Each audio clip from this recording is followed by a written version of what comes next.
সালে Los Angeles শহরের আকাশে হঠাৎ অদ্ভুত কিছু আলো দেখা যায়।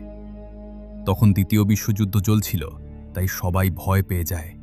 ভাবা হয় হয়তো জাপানের শত্রু বিমান আক্রমণ করেছে, কারণ দ্বিতীয় বিশ্বযুদ্ধের সময় আমেরিকার সাথে জাপানের গভীর দ্বন্দ্ব ও লড়াই চলছিল। রাতের অন্ধকারে আকাশে অচেনা আলো চলাফেরা করছিল।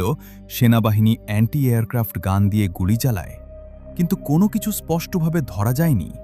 এটা দেখতে অনেকটা অদৃশ্য শত্রুর সাথে যুদ্ধের মতো লাগছিল, তাই অনেকেই একে ঘোস্ট ইনভেশন বলে গল্প করে।